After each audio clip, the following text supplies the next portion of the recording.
Ajo nuk e kishte planifikuar, asnjëherë. Kishte kaluar një vit duke e parë nga dritarja e kuzhinës, duke pirë kafe ndërsa ai ktente gjethet e trëndafilave në balkon. Një vit duke thënë mirëmëngjes me zë që i dridhej pa e ditur pse. Një vit duke fantazuar për duart e tij të mëdha, duar që i kishte parë duke reguluar rubinetin e saj kur i kishte shpërthyer tubi, duke mbajtur qese ushqimesh për të moshuarën e katit të tretë, duke ledhatuar maçleshën e ndacake para palatit. Por kur komshiu hapi shalët atë mbrëmje, bota ju ndryshoi. Ishte e enjte, ora 11 pas mesnate. Ajo nuk flinte dot. Një ditë e gjatë në punë, sheri me shefin, pastaj firja e nënës që i kujtoi se sa e vetmuar ishte. Doli në balkon për të marrë frymë. Ai ishte aty, mbështetur tek Angjella, duke tymosur një cigare. Zgjum, e pyeti. As ti. Nuk ishin folur kur kaq vonë. Normalisht bisedat e tyre zgjasin sa një ascensor. Ç'kemi, mirë, faleminderit, natën e mirë. Por këtë natë diçka ishte ndryshe. Hëna ishte plot, ajri i ngrohtë i qershorit mbante erë jasemini dhe ajo ndjeu se po mbytej brenda banesës së saj të rregullt. Dëshiron të vish brenda për një caj? E pyeti ajo. Zëri i saj duke i huaj, më i ulët, më i thellë. Ai e pa për disa sekonda. Sytë e tij ishin ngjyrë mjalti në dritën e hënës, pastaj fiku cigaren. Po, tha thjesht. Brenda ishte errësirë, ajo nuk ndezi dritën e madhe, por vetëm një qiri në tryezën e dhomës së ndenjes. Hija e tij u zgjat pas murit si një gjigant i butë. Ulën përballë njëri tjetrit. Çaji nuk e zinte fare mendjen, ajo e la ujin të vlonte derisa avuli mbuloi xhamin e dritares. Pastaj ndodhi ajo që asnjë rapal nuk e priste. Ai foli i pari. I tregoi për gruan që e kishte lënë 3 vjet më parë, për mënyrën se si ende flinte në anën e tij të shtratit duke lënë bosh të sajen. Për natët kur ai dilte në balkon thjesht për të dëgjuar nëse ajo po qante, sepse e kishte dëgjuar një herë nga dhoma e saj e gjumit dhe nuk mund ta haronte atë zë. Ajo pak. Askush nuk e kishte parë asnjëherë të qante nga larg.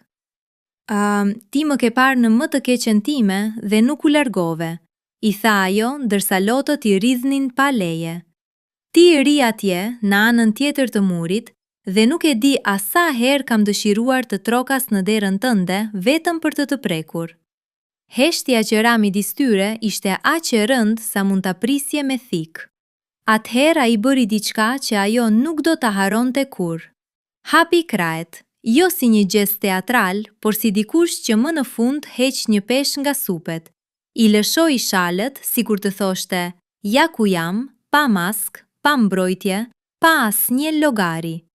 Dhe ajo, gruaja që kishte kaluar një vit duke i numëruar hapat në shkallë, gruaja që kishte fjetur me jastku në gojë për të mos bërtitur nga vetmia, ajo u lëshua si e tërbuar, por jo me dhunë.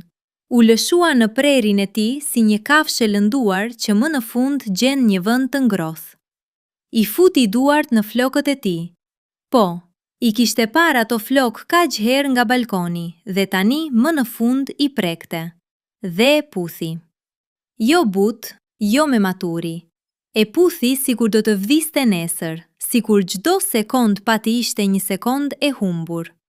Ai ja ktheu puthjen, por ndryshe.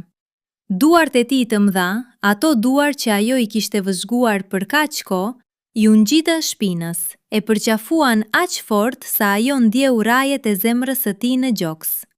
Ishte një përgjafim që tregonte se ai kishte pritur, se ai kishte ëndërruar po aq sa ajo, por nuk kishte guxuar. Dhe pastaj, mes qiririt që digjej ngadalë dhe erës së jaseminit që depërtonte nga balkoni i hapur, ata ranë në divan si 2 pjesë të një ene që më në fund gjendeshin. Ajo i hoqi këmishën atij, ai i hoqi fanelen asaj. Lëkura e tyre ishte e nxehtë, e lagur nga djersa e emocionit. Nuk ishte fjalë më, vetëm shërtima, vetëm gjishta që eksploronin çdo cep të trupit që e kishin parë kaq shumë herë nga larg dhe që tani më në fund e preknin. Ndal nëse do, i pëshpëriti ai në mes të puthjeve. Ajo e shikoi në sy.